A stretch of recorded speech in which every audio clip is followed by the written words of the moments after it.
How long have you been with us, Melody? 29 years, is it? David Langston leaned back in his leather chair, his voice eerily casual. That's quite the accomplishment. 29 years and 362 days, to be exact, I replied, my stomach nodding as I noticed the manila folder on his desk. In all my years at Grantwell Manufacturing, I'd never been called into a director's office on a Friday afternoon. Something was wrong. I'm Melody Reynolds, 61 years old, and until 5 minutes ago, I was the senior compliance officer at one of St. Paul's largest manufacturing companies. I've spent nearly 3 decades ensuring that Grantwell operated within legal parameters, documenting irregularities, and standing firm when others wanted easy solutions to complex problems. My pension was set to fully vest on Monday, just 3 days away.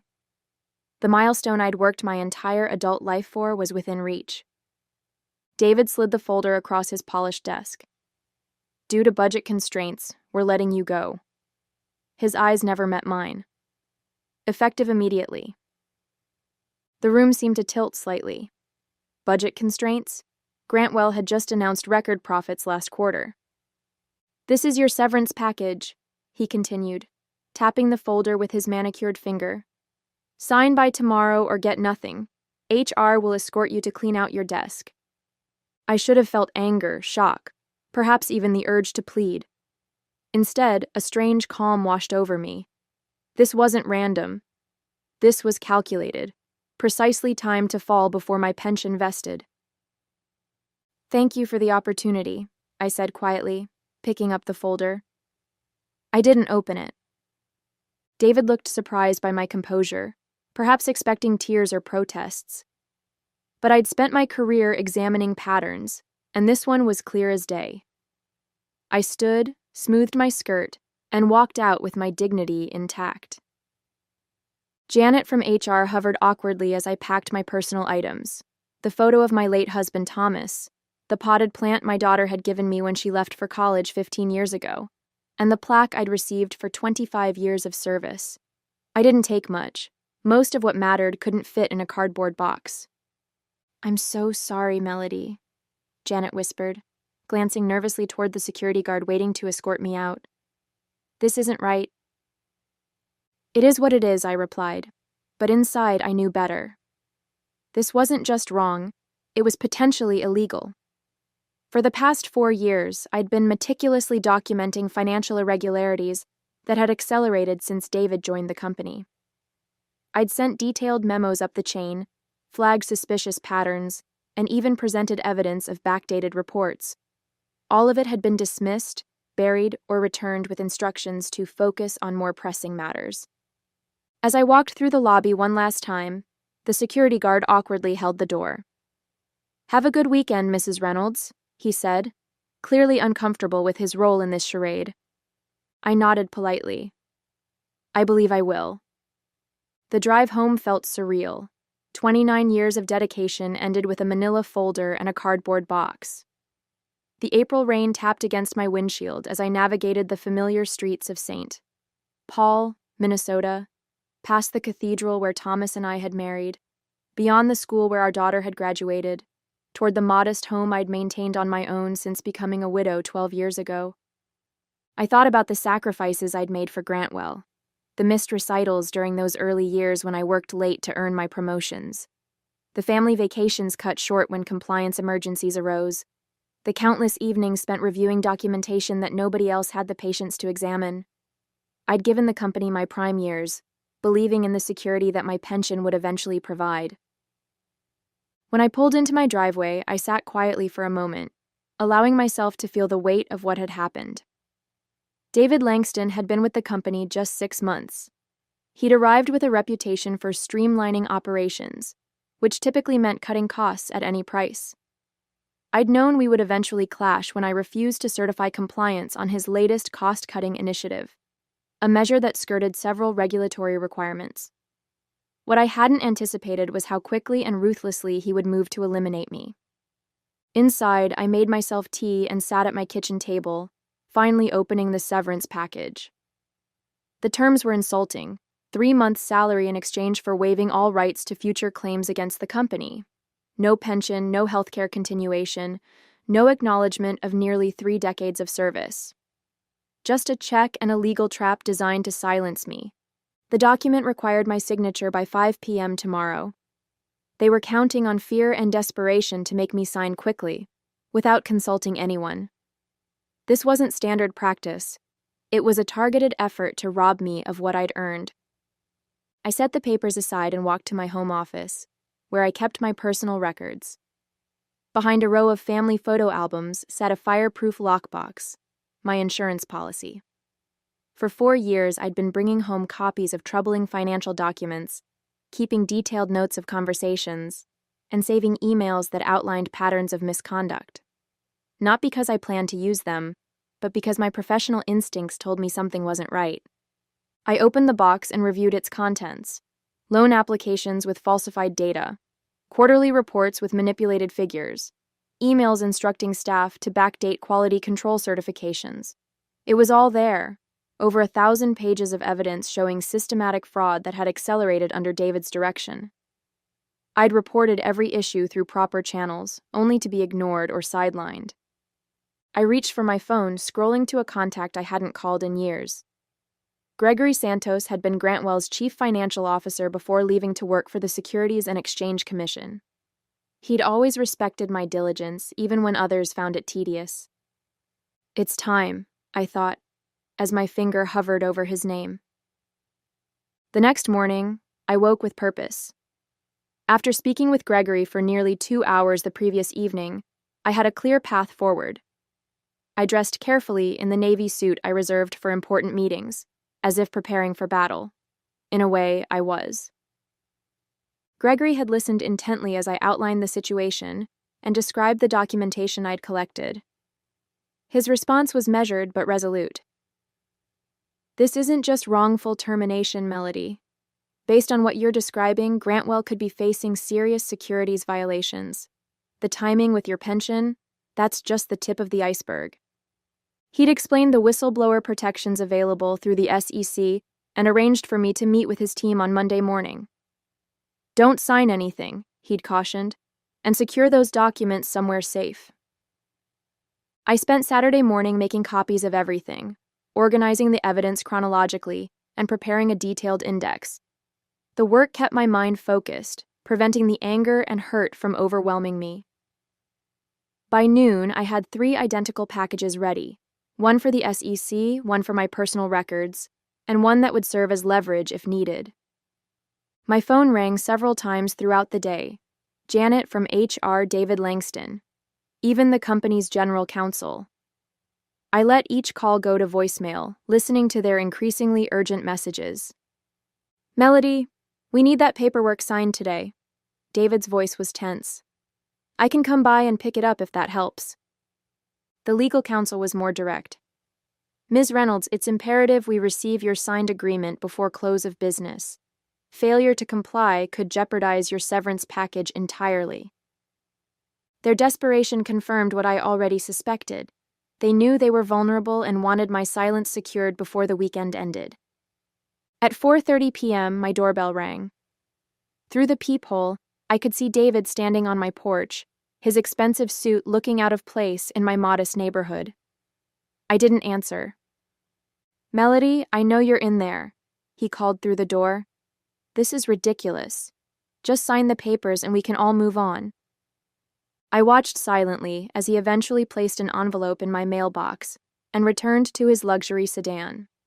Only then did I retrieve it, another copy of the same agreement, with a handwritten note. "Final opportunity. Sign by 9 a.m. Monday." That evening, my daughter called for our weekly chat. Elizabeth was concerned by the strange tone in my voice. "Mom, what's going on? You sound different." I considered downplaying the situation but decided against it. Elizabeth deserved the truth. "I was terminated yesterday," I said simply. "What? But you're just days away from your full pension. They can't do that." "They did," I replied. "But don't worry, I'm handling it." "Do you need me to come home? I can be on a flight from Denver tomorrow." "No, sweetheart, stay put. I've got this covered."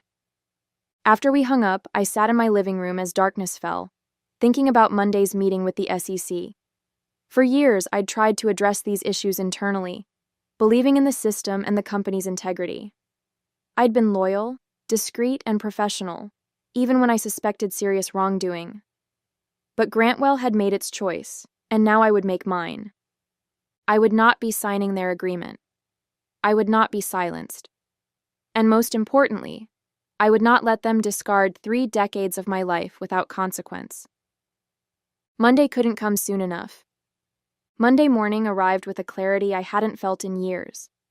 I dressed carefully, placed my documentation in a secure briefcase, and drove downtown to the federal building where Gregory had arranged our meeting. The weight of what I was about to do sat heavily on my shoulders, but there was also a sense of rightness to it all. The SEC offices were understated but imposing, all glass partitions and hushed conversations. Gregory met me in the lobby, his familiar face lined with more years but still carrying the sharp intelligence I remembered. "Melody," he said warmly, shaking my hand. "I wish we were meeting under better circumstances."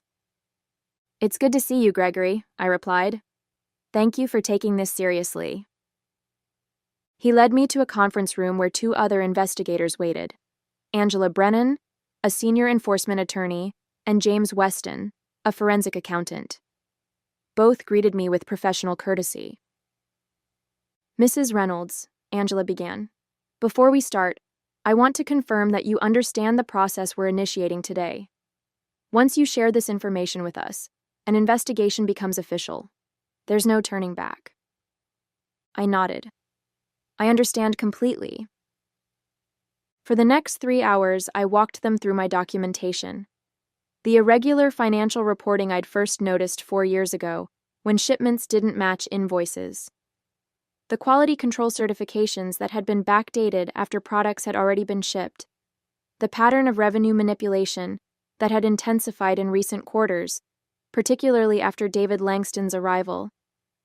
James examined the financial documents with growing concern. "These discrepancies aren't small," he noted. "The company has been systematically overstating revenues by at least 18% for the past 2 years. That's securities fraud." "And you reported these issues internally?" Angela asked. "Multiple times," I confirmed, showing them copies of my memos and emails. Each time I was told the issues were being addressed or that I was misinterpreting the data. When David joined 6 months ago, my concerns started being rerouted to his office where they disappeared entirely. Gregory leaned forward. "And you believe your termination was directly related to these reports?" "Without question. The timing, 3 days before my pension vested, makes it obvious. But more than that, I had recently flagged several major issues with David's latest cost-cutting initiative. He needed me gone before I could escalate further." As our meeting concluded, Angela outlined the next steps. "We'll need your formal statement, then we'll begin our investigation, which typically remains confidential until we determine whether enforcement action is warranted." "How long will that take?" I asked. "It varies," she replied. "But given the documentation you've provided and the clear pattern of misconduct, we may move quickly on this one." I hadn't even returned home when my phone rang. It was Janet from HR, her voice trembling. "Melody, something's happening. The board just called an emergency meeting. David's been locked in his office all morning, and there are rumors about SEC investigators contacting our general counsel." So it had begun, faster than I'd anticipated. The SEC must have made immediate contact with Grantwell's legal team. "I'm not surprised," I said calmly. "Did you—" Janet hesitated. "Melody, did you report something?" "I simply did what I should have done years ago," I replied. "What's happening with my pension paperwork?" "That's why I'm calling. The executive committee is reviewing your termination. They've put everything on hold until further notice." An hour later, my phone rang again. This time, it was William Hargrove, the chairman of the board, a man who had barely acknowledged my existence during our few previous interactions. "Ms. Reynolds," he said, his typically confident voice sounding strained. "We seem to have a situation that requires your input. Would you be willing to come to the office tomorrow morning to discuss matters? I'm afraid that won't be possible, Mr. Hargrove, I replied. Any discussions should include my attorney and potentially representatives from the Securities and Exchange Commission. I'm sure you understand. The silence on the other end was profound. Finally, he cleared his throat. I see. Perhaps we can arrange something more formal, then. As I hung up, I felt no satisfaction, only a deep weariness at the necessity of it all. I had never wanted to be a whistleblower. I had only wanted to do my job with integrity and retire with the security I'd earned. But Grantwell had forced my hand, and now we would all face the consequences. My phone continued to ring throughout the evening, colleagues seeking information, executives attempting damage control. I answered none of them. The time for private conversations had passed. Now everything would happen in the light. By Wednesday morning, the storm had fully broken. Local business publications ran headlines about an SEC investigation into Grantwell Manufacturing, sending the company's stock into a tailspin. Financial analysts who had praised David's efficiency measures just weeks ago now questioned the integrity of the company's entire reporting structure. I received a formal letter from Grantwell's legal department, withdrawing my termination notice and placing me on administrative leave with full benefits pending an internal review. It was a transparent attempt to mitigate damages coming far too late.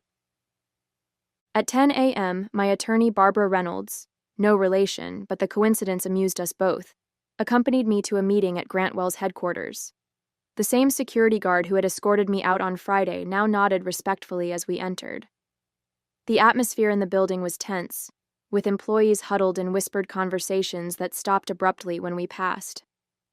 We were shown to the main boardroom, where William Hargrove waited with the company's outside counsel and 3 other board members. David Langston was conspicuously absent.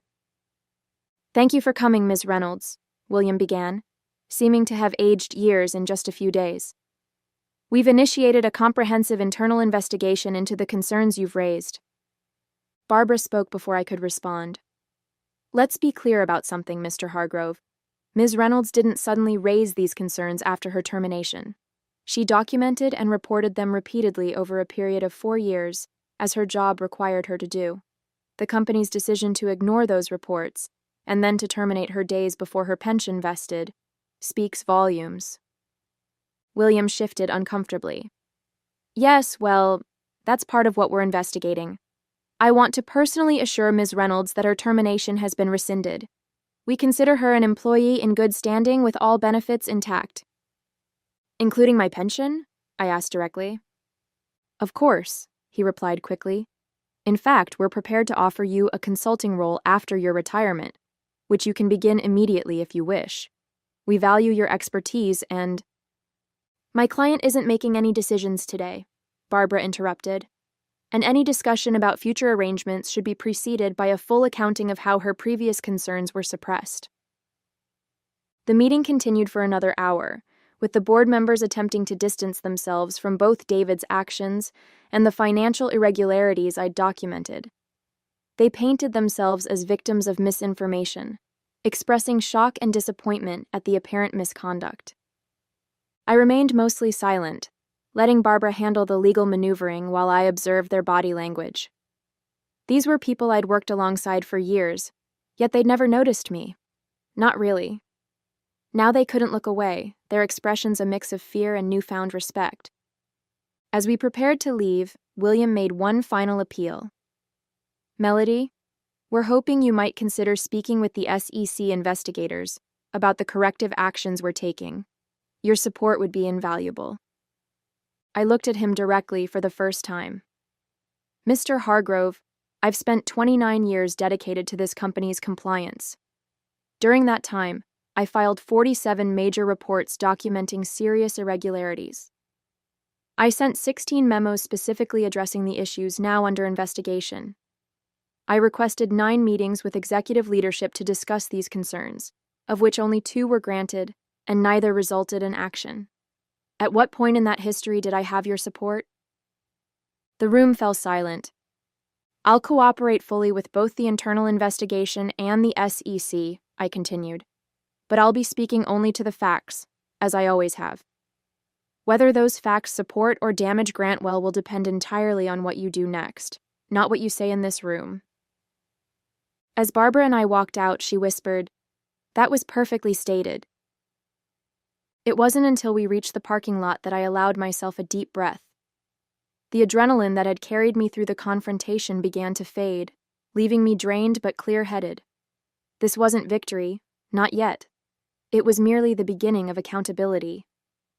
"What happens now?" I asked Barbara as we stood beside our cars.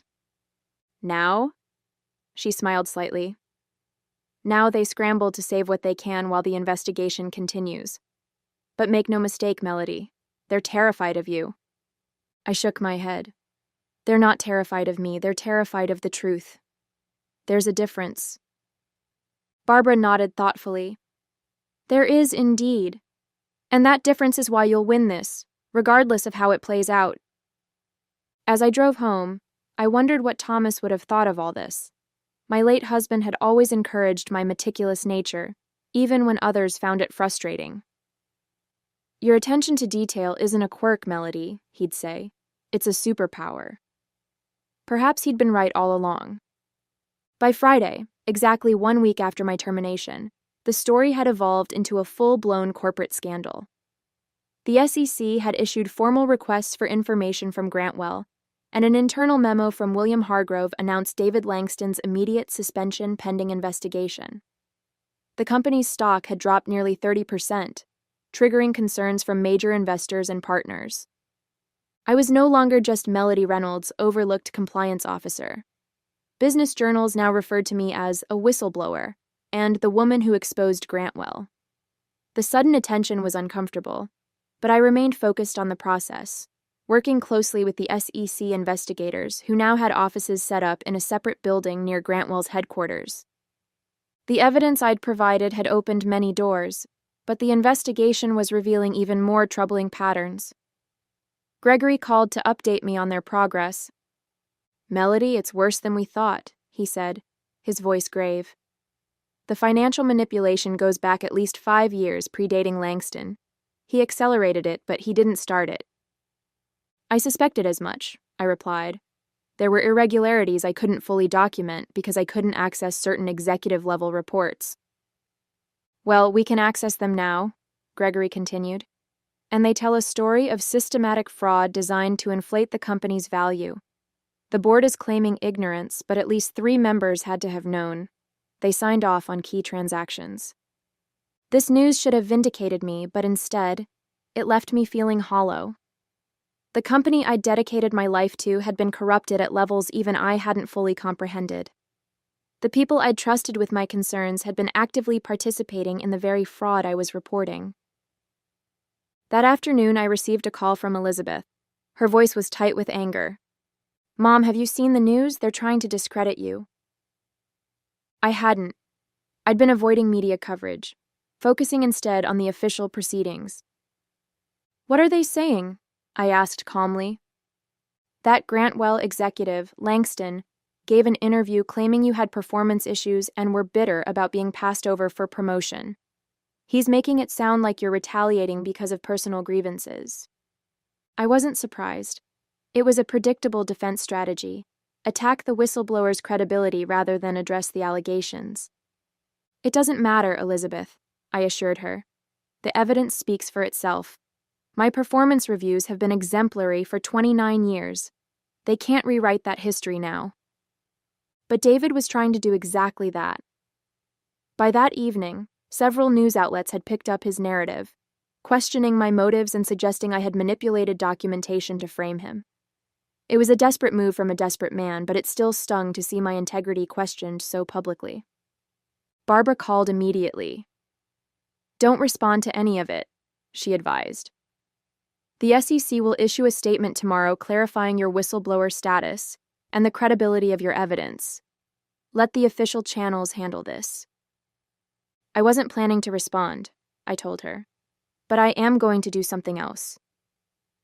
The next morning, I drove to my local bank and asked to speak with the manager, Tracy Ferguson. I'd known her for years as she handled most of Grantwell's local banking transactions. "Melody," she greeted me warmly. "I've been following the news. How are you holding up?" "I'm fine, Tracy, but I need access to my safe deposit box." Inside the private room, I opened the box and removed a sealed envelope I'd placed there 3 years ago. It contained copies of email exchanges between David's predecessor and 2 board members, discussing ways to manage financial appearances during a critical acquisition period. I had found these accidentally while archiving old emails, and something had told me to secure them separately from my other documentation. I hadn't included these in my initial SEC report because they weren't directly related to the current issues. But now, with David attempting to undermine my credibility, they provided crucial context showing that the problematic practices predated my concerns about him specifically. I called Gregory immediately. "I have something you need to see," I told him. "It changes the narrative completely." As I drove to meet him, I felt no satisfaction, only certainty that the full truth would now emerge, regardless of who it implicated. The emergency board meeting was called for Monday morning, 10 days after my termination and 7 days after the SEC investigation became public. I wasn't invited, but I didn't need to be there to know what was happening. The additional documentation I'd provided had accelerated the investigation dramatically, implicating not just David, but multiple board members in a years-long pattern of financial manipulation. Gregory called me from outside the meeting room. "It's chaos in there," he reported. "The SEC enforcement team just presented their preliminary findings. 3 board members have resigned on the spot. David is trying to claim he was following established practices, but no one's buying it anymore." By noon, Grantwell issued a press release announcing a leadership restructuring and full cooperation with regulatory authorities. The carefully worded statement confirmed the resignation of 4 board members, including William Hargrove, and the termination of David Langston for cause.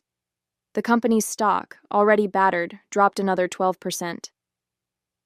That afternoon, my phone rang. It was Janet from HR again. "Melody, the interim CEO wants to meet with you. Tomorrow, if possible." The interim CEO was Patricia Donovan, the former chief operating officer who had always treated me with professional respect, if not warmth.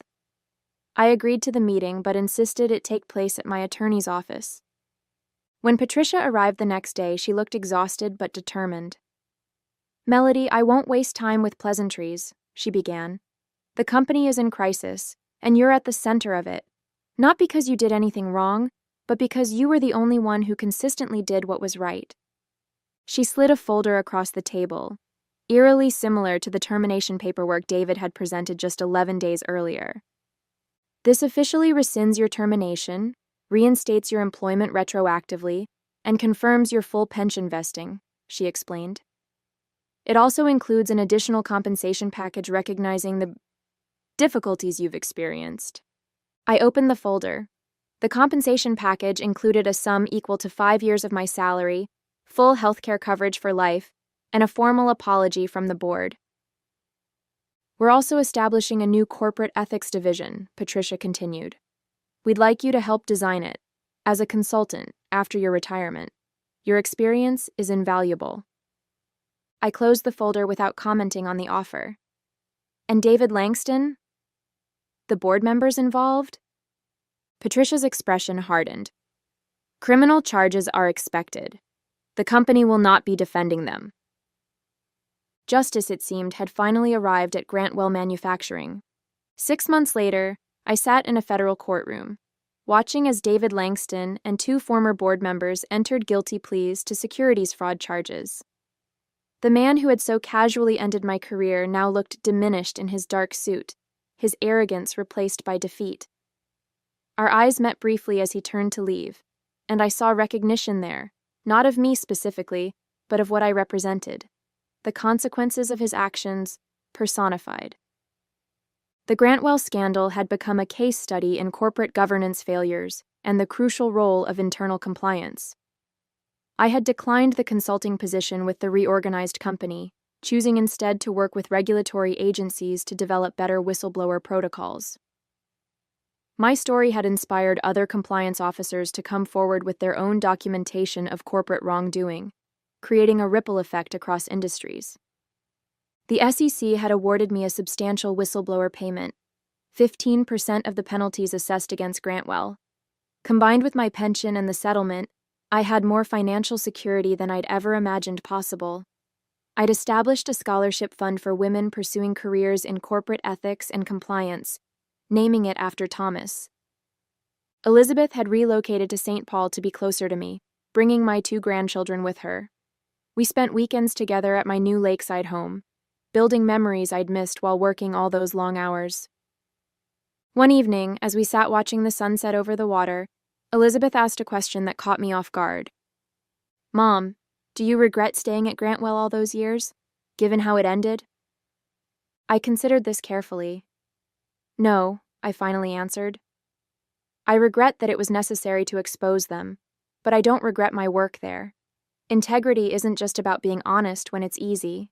It's about maintaining your principles even when, especially when, it costs you something."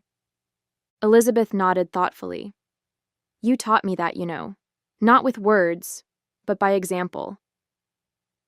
That, I realized, was perhaps the most meaningful outcome of all. Not the vindication, not the financial security, but the knowledge that my choices had shown my daughter what it meant to stand firm in your values, regardless of the consequences. As for Grantwell Manufacturing, the company had survived, though greatly diminished. The new leadership had implemented stringent compliance protocols and transparent reporting practices. They still sent me their annual reports, perhaps as a reminder, perhaps as an apology. I read them carefully, noting the improved practices with professional satisfaction. Some might see my story as one of revenge, but I've never viewed it that way. I simply did what I had always done, documented the facts, reported the truth, and stood by my findings. The difference is that this time, finally, others were forced to listen.